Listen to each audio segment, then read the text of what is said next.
masih banyak guru yang bekerja di luar jam pekerjaannya. Untuk apa? Untuk memenuhi kebutuhan hidup, sehingga tidak sempat membaca dan meningkatkan diri sebagai seorang guru.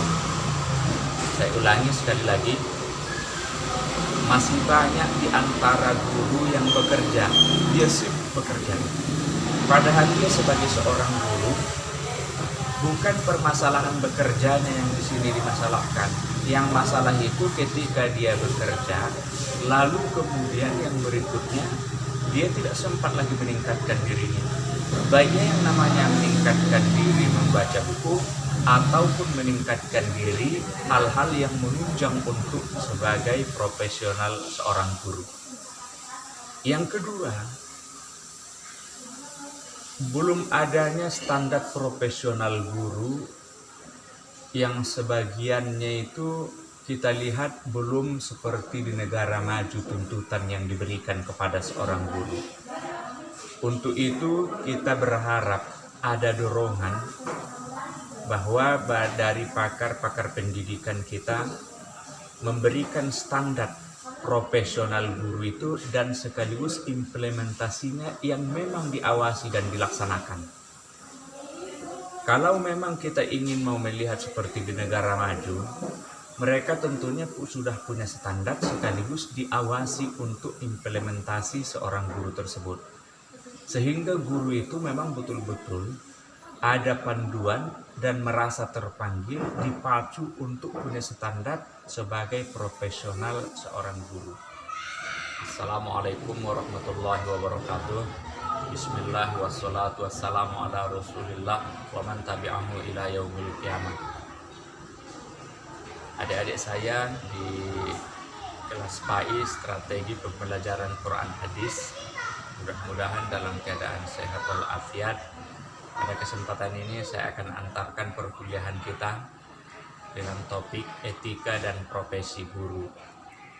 Dalam proses belajar mengajar, terkhusus di sini adalah proses belajar mengajar Quran hadis. Kalau kita lihat di sini kata kunci yang harus kita lihat ada di sini etika seorang guru, ada di sini adalah profesi guru. Baik, seorang guru itu tentunya tidak akan bisa lepas dari yang namanya punya etika. Tidak mungkin jadi seorang guru itu hanya dengan pintar saja. Tidak mungkin jadi seorang guru itu hanya dengan kecerdasannya saja. Dia harus punya etika menjadi seorang guru, terlebih dan terkhusus dia adalah guru Quran hadis. Jadi etika yang dimaksud di sini adalah merupakan ketentuan-ketentuan moral atau kesusilaan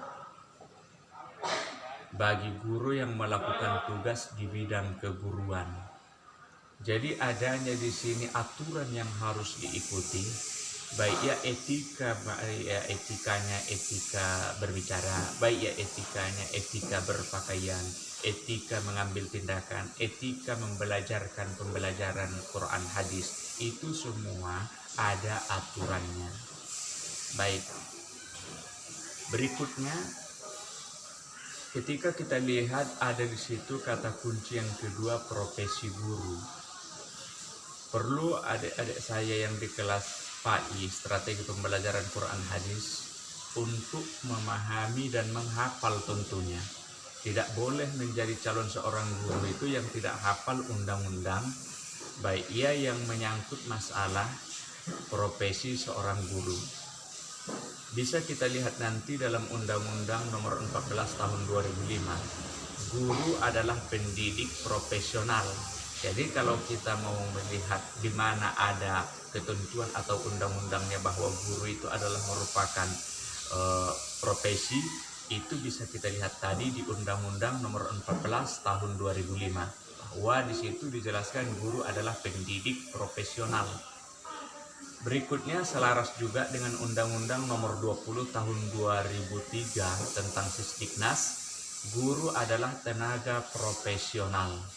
Maka untuk itu, sebagai seorang guru adalah merupakan pendidik profesional dan juga tenaga profesional. Berikutnya, adik-adik saya yang di kelas PAI, strategi pembelajaran Quran hadis, kalau berbicara seorang guru itu dia adalah pendidik profesional, dia adalah tenaga profesional, maka berkewajiban untuk memenuhi persyaratan memiliki disiplin dan kualifikasi keilmuan. Tidak mungkin dia dikatakan menjadi pendidik profesional atau tenaga profesional yang tidak mumpuni atau tidak memiliki kualifikasi ilmu pengetahuan.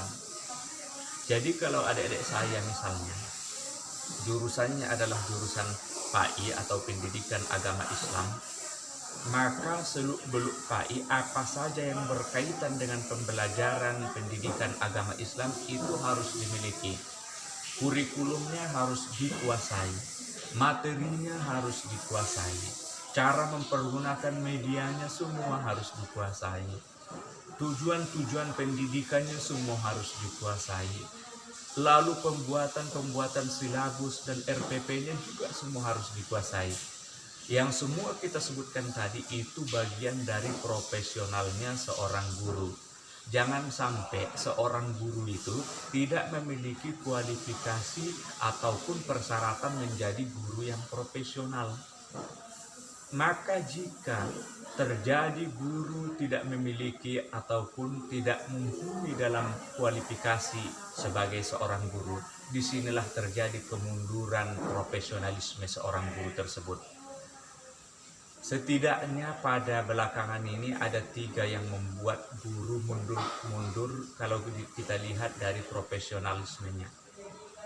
Yang pertama, kemunduran itu bisa dilihat masih banyak guru yang bekerja di luar jam pekerjaannya. Untuk apa? Untuk memenuhi kebutuhan hidup, sehingga tidak sempat membaca dan meningkatkan diri sebagai seorang guru. Saya ulangi sekali lagi, masih banyak di antara guru yang bekerja, dia sibuk bekerja.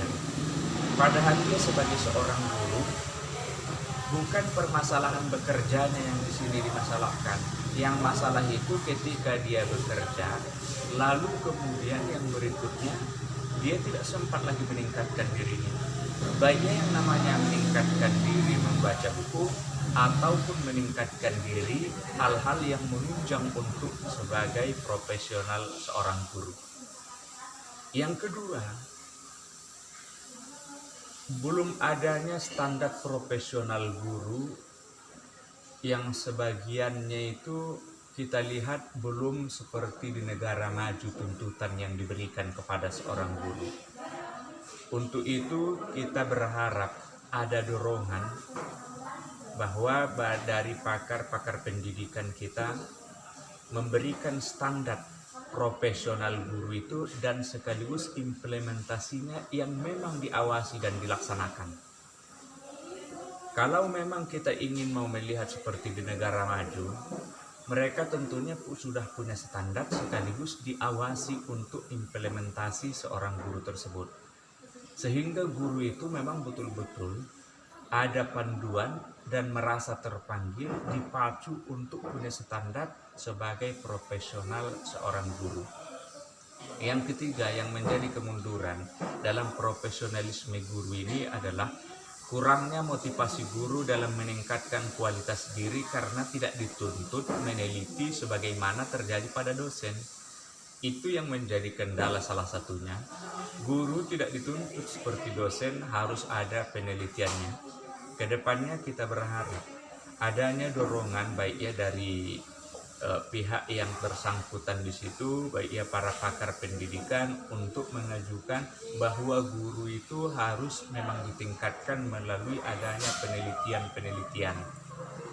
Kita khawatir kalau misalnya seorang guru lalu dia selama 30 tahun, selama 25 tahun atau lain sebagainya tidak pernah misalnya menulis jurnal, tidak pernah menulis buku, sampai dia akhir dari masa jabatannya dia tidak pernah yang namanya membuat satu karya ilmiah. Kita khawatir di situ kalau kita tidak memotivasi mereka untuk membuat sebuah penelitian dan tujuannya adalah meningkatkan kualitas dalam profesionalismenya sebagai seorang guru.